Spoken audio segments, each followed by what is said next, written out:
Hello students, we are going to start with the subject that is communication education technology. In this we are going to have the first unit, which is review of the communication process. So in this unit we are going to discuss about the importance of communication in the field of nursing. So we are going to discuss about that. So basically, what is communication? The definition of communication is that it is a process by which information is exchanged between the individuals through a common system of symbols and signs of behavior. Basically, there are two people or two individuals who are involved in the process of communication, and in between them there is a exchange of ideas in the form of in the form of symbols, words, signs of behavior.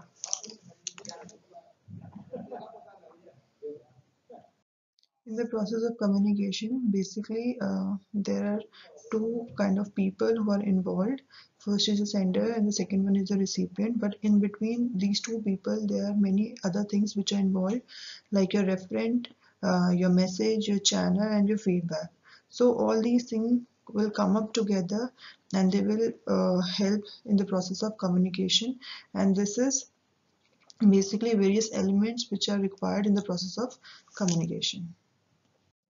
So here you can see a diagram where you can see a referent is there, sender, then encoding is there, message is there, then decoding is there, and referent is there.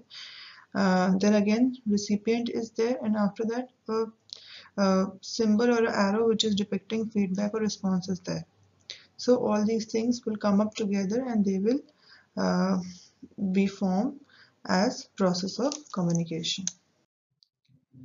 Basically, referent is the one who motivates the sender or the recipient to share information to initiate communication. Then sender is a person who encodes and sends the message to the expected receiver through an appropriate channel.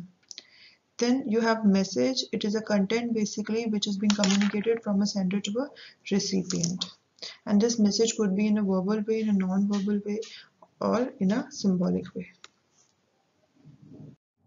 So basically, a channel is a kind of medium through which a message is sent or received between two individuals or two people who are there involved in the process of communication. Uh, so this channel could be any kind of your sensory organ which will help you to transmit any message. So through touching, through seeing, through smelling, and through tasting, we can transmit one message from a sender to the recipient. So this we have divided the channels into the four categories. First is your visual category, then auditory category, tactile category, and the combined form. In the visual category, basically we have pictures, symbols, words, gestures, so whatever we can see and through seeing we can grasp the information from the sender.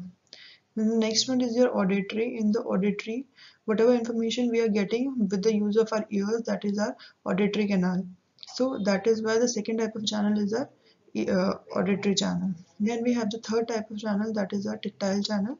In the tactile channel, we get the information by touching. So through our skin or through our another type of sensory organ, that is our skin, we can have information. Then we have the fourth type of channel, that is a combined channel. In this, basically, we have the mixture of all these three. Your visual channel is there, auditory channel is there, and tactile channel is there.